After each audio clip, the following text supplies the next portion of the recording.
आनंद श्रीवास्तव जी भोपाल से। राधे राधे राधे महाराज जी, आपके चरणों में कोटि कोटि प्रणाम। महाराज जी, आत्मज्ञान और आत्मशक्ति क्या है? इसे वेद पुराण के अध्ययन से प्राप्त किया जा सकता है, श्री जी की नाम से निरंतर जप करते हुए प्राप्त किया जा सकता है? दोनों मार्ग हैं। आत्मज्ञान किसी और का नहीं, अपने स्वरूप का है। किसी और का थोड़ी आत्मज्ञान। हमारा स्वरूप ही जो मैं है वो आत्म तत्व है, और उसका ज्ञान प्राप्त करने के लिए कोई प्रयास करने की थोड़ी जरूरत है। अपने को जानने के लिए कोई प्रयास करने की जरूरत है, पर जो अपना मान रखा है उसको छोड़ने की जरूरत है। ये शरीर अपना नहीं है, शरीर संबंध अपने नहीं है, शरीर भोग अपने नहीं है।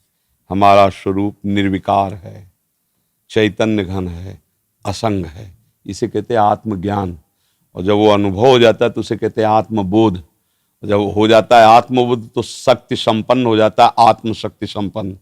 अभी क्या है, हम देह भाव से तो देह शक्ति संपन्न, धन भाव से धन संपत्ति का एक अभिमान, और उसे हम अपना बल मानते हैं। पद तो पद भाव, पद शक्ति से आत्मवान ही आत्मशक्ति से संपन्न, वो हमारा स्वरूप है। उसके दो प्रकार हैं, एक है वेदांत दर्शन से आत्मस्वरूप का बोध होना, और एक है भगवान के भजन से आत्मस्वरूप का बोध। तो वेदांत दर्शन में आप ही आप, कोई आपको बचाने वाला नहीं। गिरो तो तुम जानो, चढ़ो तो तुम पाओ। ज्ञान के पंथ कृपान के धारा, और गिरत खगेश लगे नहीं बारा। पर भक्ति मार्ग राधा राधा राधा, करो सदा तिनके रखवारी, जिम बालक राखे मात। भगवान उसमें रक्षा करते हैं, और स्वयं भगवान फिर ज्ञान करा देते। इसमें कोई परिश्रम नहीं पड़ता, केवल भगवान के आश्रित होकर उनका भजन करना। ज्ञान में श्रम है और चूक है। अगर जरा सी चूक हो गई तो गए, वहां कोई बचाने वाला नहीं, क्योंकि आप ही आम ब्रह्मास्म में अगर चूक हुई तो फिर रिजल्ट गलत आएगा।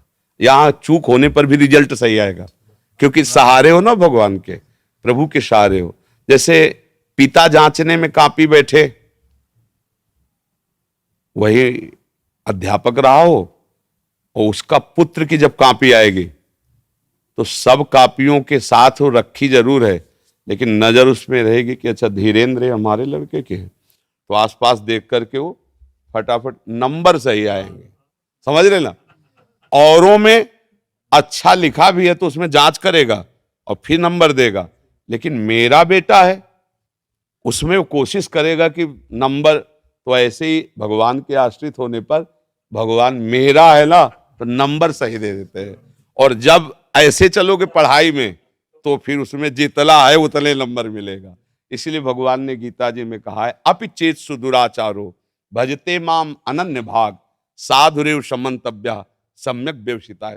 भले वो दुराचारी रहा है पर उसने मेरा आश्रय ले लिया और मेरा भजन कर रहा है, अब मैं उसे कहता हूं तुम साधु ही मानो, क्योंकि अब मैं उद्धार करूंगा उसका। और जिसका भगवान उद्धार करने को कह दे फिर उसका पतन कहां हो सकता है। इसलिए बहुत सुलभ और बहुत कृपा का मार्ग है भक्ति। भगवान का आश्रय ले ले, इससे स्वरूप बोध भी हो जाता है और भगवान का साक्षात्कार भी हो जाता है।